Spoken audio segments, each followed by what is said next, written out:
Bullis, if you just make an opening statement, we'll start from there, and then we'll go with questions after.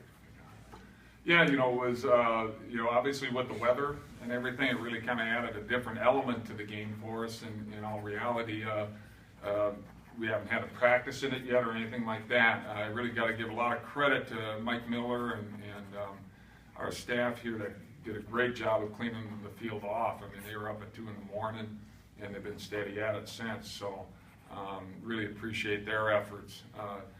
And the thing I'm always really excited about this game for our players is we've had a history here of playing very well in the elements. Whether it's real bad rain, we played a game in Morningside this year, just monsoon type rain, and our guys react very well to it, and we have a great history of it, and that's a credit to these guys over here that they don't let that serve as a distraction for them. And so that really was allowed us. It was great for us to again start off the game with a long run and make some things happen there and really establish the tempo right off the bat. And defensively, we always got to feel people out a little bit in the sense of what they're trying to do to us, and our defense really settled into what St. Norbert's was going to try to do. And St. Norbert's got a fantastic running attack, and that was something that we really were able to address well today, and Ryan Winske and the rest of the defense did a great job of it. Thank you, Coach. We'll open it up for questions for Coach or our student athletes. Jordan, it seemed like a good day to run the ball.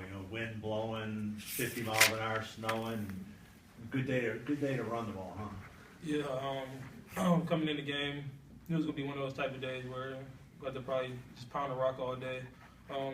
Coach has already told me, it might be one of those days where you just got to stay ready, and it's gonna be up for the challenge. So it was good to get out there and just run the ball a lot today. Great group of backs came in and actually did the job too. So I'm proud of the young guys that got in. They got opportunity to play, and I'm proud of the offense in general. Came out, started fast like we always wanted to, and just a good day for the Hawks. Did you do any lobbying to play in the second half? Yeah, it was good. It's a little cold on the sideline when you don't play. So I was telling Coach, like, I can take a couple carries if you need me. He's like, nah, you're fine. I was like, that's a little nippy, but, just the weather. It's just, one of those days. Kevin, how nice is it to be able to just not even play your quarterback and running back in the second half? And that's awesome. I mean, this time of year to be able to take, we play in such a physical conference town. I mean, our conference is just so physical. I mean, from every team. And so you take some pounding. And so to be able to get some guys off the field, get a chance to give them a rest, but ultimately an opportunity to really develop those other guys, that next group of guys that are in, whether it's an offensive lineman, a linebacker, or a safety, to be able to develop that depth of it as a team is a huge benefit of it, and that's the benefit of also going into the playoffs. Now we added one more week of practice. You know what I mean? It really builds on itself. That depth really did well for you today too. Ware with the long TD run, Larson with the long TD run. I mean, your second and third waves did a good job for you. Not a question, and that's Canton's we've been rotating Canton in really probably the last 5 games. Would you say, Jordan? I think it's been the last 5 that Canton's been kind of working in at that quarterback position, but he gives you that quarterback that can run the ball. And that first touchdown he had, or his touchdown, was really a power play for him, and he was able to really execute on it extremely well. And Jared Ware, you can see why we're excited about Coach Edmonds, our running back coach, pretty excited about Jared Ware and Tyler Glass, a couple freshman guys there. And due to some injury, those guys have played, and they've really jumped at the opportunity, and it's great for their development. They're, really when you think about it this way, they're in their 11th game, so in all reality, they're in their sophomore season now. And in all reality, what a huge advantage that is for really the long term of our program. Does Canton just pull on your sleeves on the sideline and try to get in? We thought he was in on a punt coverage team as well. He's just always on the field when he gets a chance. I'll tell you, Arnie, I've been trying to talk him into playing defensive end. No, I'm just kidding. Don't quote me on I don't think him talk. Don't quote me on. He would jump in, though. He's that type of young man. You put him anywhere, he wants to play the game. And that's something. He came here as a quarterback. He's a very talented young man. but he's a young man, and we line him up at tailback, we line him up at a punt return, kickoff return, quarterback, wide receiver. I mean, he's that type of, he's truly an athlete. And in terms of recruiting, there is actually a category called athlete, and he's that guy. Ryan, once your defense made them one-dimensional, once you took their running game away and they had to throw, especially when they were behind, you know, your defensive front was really teeing off, and I'm guessing your eyes got pretty wide on that pick six because you saw a big open field in front of you there. Yeah, definitely. That was kind of the game plan. They're a very, run-oriented team. Figured if we could get them to throw the ball a little bit, especially with the elements, that'd be our defensive back time to shine. And front seven did a great job and kind of gave us the opportunity. Coach, even with the changes on the coaching staff and the position coaches and things, it seems like the identity of this team is still a running team. Is that fair to say? Do you guys take pride in that run? It truly was today, obviously. I mean, statistically, they gave us the opportunity to be able to run the ball the way what we wanted to do. We obviously have the offensive line, we have the running backs to be able to do that well. We are still a pro-style offense that's going to be able to run the ball and throw the ball as well. And you'll find different games like that. We've had, if you look back at our River Falls game, we were throwing the ball a lot. You know what I mean? And that's the things that, Chris Nelson and Marcus Hudson and Joe Worth, and that's how it works, in all reality. So, I mean, we feel very good about the identity of our offense and our D right now. And that's a constant process, and you've heard me say that before, Josh. This week's another opportunity to build on that process and build on that identity, and but there's no doubt we're finding confidence with our strength areas. You continue to rotate your defensive linemen, and that keeps everybody fresh. Your linebackers are very active, but bringing in those defensive linemen, the backups and the starters, you just get a lot of production out of them. No doubt, Arnie, and that kind of goes back to building that team depth. And we've had a number, in my years of coaching, I don't know if this is the worst year for injuries, but it's definitely one of them up there. I'll be quite candid. But also the benefit of that is the development of your other players. And we've been fortunate enough to have those players that have developed very well, and whether it be linebacker, D-line, and we didn't have John Flood today and things, and so we'll hopefully be able to add some more to that in the future. Jordan, you've been a part of two championship teams that had the luxury of playing all the games at home prior to the Stag Bowl. Now it's going to change, it looks like, and you guys are going to have to go on the road. Tell me about that challenge, how you feel about that challenge, and if this team's up to playing some really good teams on the road now. We always build confidence games prior. The whole week of practice, it's all about preparation. Going in away games, we always say this is our home. This is our home field. This is our home game. So it doesn't change how we prepare, how we play. Our defense and our offense together, like with them, that is the crowd. They get just as loud and make it feel at home. The Morningside game, going in, we knew that was going to be a good team. And, some teams play real good at home, but we knew winning a tough road game like that would help us down the road. Unfortunately, this year we had a tough Oshkosh on the road, but that just fueled us even more. Like, always on the road, you got to play 10 times harder because you don't have that home crowd all the time behind you. So next week, if we do have to play on the road, we're expecting a good game, but we got to come out fast and physical and do our jobs. We can come out next week and do what we have to do to try to pull out that win. Jordan, you guys have played on a Thursday night and a Friday night. You've made some long trips. Do you feel like the schedule during the regular season is helped prepared for maybe some of these trips that might be coming up? Yeah, we know next week got to travel a little bit. Traveling wasn't bad this year. Unless you talk about the Bellevue game, that was brutal, but next week should be fine. I've heard Wheaton's not that far over here, but traveling every week. If we have to, won't be any pressure on us. As long as everyone's getting in the training room, coach tempers down with practice, make sure everybody's getting healthy, we should be fine.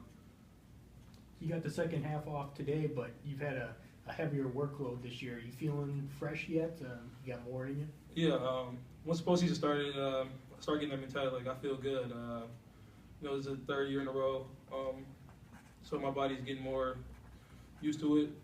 I know that I have to be the guy for us this year, having Dennis Moore out, so I have to be that guy, step up and have the young guys follow. So, you know, I get in there a lot for treatments, taking more ice baths, getting proper rest, eating right. So I know once the postseason starts, you know, you got to get your body back like it was week 1.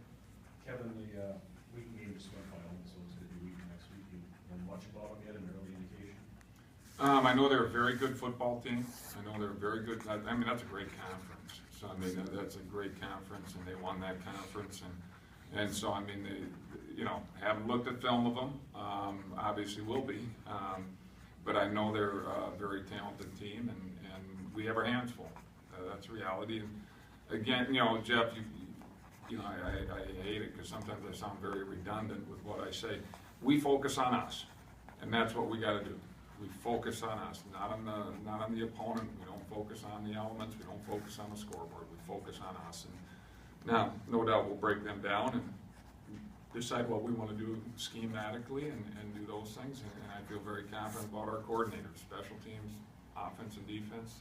We'll have a good plan ready. We'll have a good plan ready.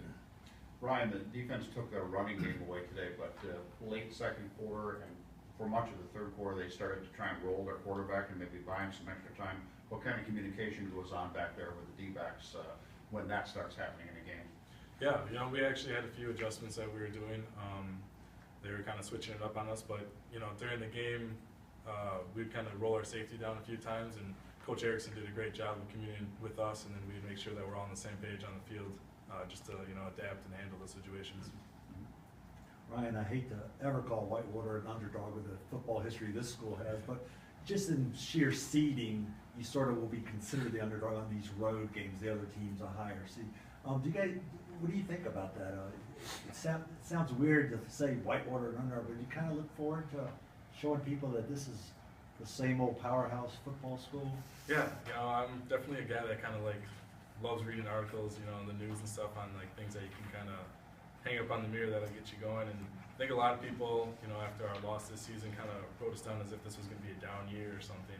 So I guess there's probably a little chip on the shoulder with everybody, and I think it just kind of adds the fuel to the fire for us, so I can't wait. Kevin, if I can steer you back towards the running game, with some of the injuries you've had in the backfield, what qualities about Jordan kind of gives you confidence that you can just turn things over to him and kind of let him handle that workload?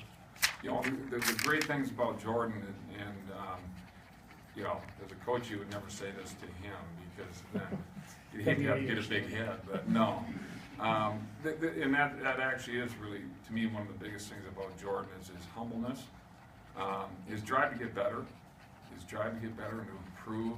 He's never a guy that I see ever perceive himself as a person that's arrived, and he's a person that pushes himself. And role models that, and really by role modeling that, his teammates follow that lead. He's a leader in that manner. Very even keel guy, doesn't get caught up in the moments of the super highs and the super lows. He's a very even keel man, and that's a great strength in life, and in the long term in life, to be able to you know, manage the ups and downs, and he's a very physical runner. I would not want to try to tackle him. I can guarantee you. Not being 50 years old, I can guarantee you. I wouldn't Jordan, have you embraced the heavier workload in the backfield? Yeah, I think everything is a challenge. You know, I'm just blessed to be in this opportunity that I am. So having that workload, especially in my last year, is I think it's truly an honor. A lot of great backs have been in that position to take the workload. Lavelle Cobbage, Justin Beaver. And it feels good to be in great company, carrying the workload, trying to help this team. Fortunately, Dennis Moore, you know, I was expecting, you know, split carries with him. He's a really good back. But he told me this is going to be my year. He was telling me just got to do it for him and do it for the rest of the team. So I took that on my back and to do whatever I can to help this team win and just be that leader that the team needs. Jordan, just flashing back to this game, your first long touchdown run, I kind of had a good angle to see that develop. And I'm telling you, the blocking you had on that play, it looked like pregame introductions running down a wide open path with players on either side of you. And you know, to see a hole like that, it's just got to be the best thing a running back can ever see. Yeah, when I seen it, coach was telling me it might hit inside, outside, slowed it down, and I just seen a huge crease, and you know, just like waking up and you just see class get canceled. That's how magical it looked. And I just took it, so it was a pretty big hole. I think my whole offensive line, tight ends, and the receivers blocking really well. Joe worked out a really good block to slow the safety down at the end, get me in the end zone. So I credit those guys. Those guys really helped me out a lot, and I'm grateful to have them. I feel like my brothers, they go to war for me, put their bodies in situations where, you know, take guys out just to spring me for a long run. So thank those guys for helping me get that score today.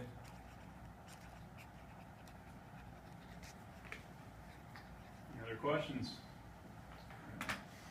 Thank you, guys.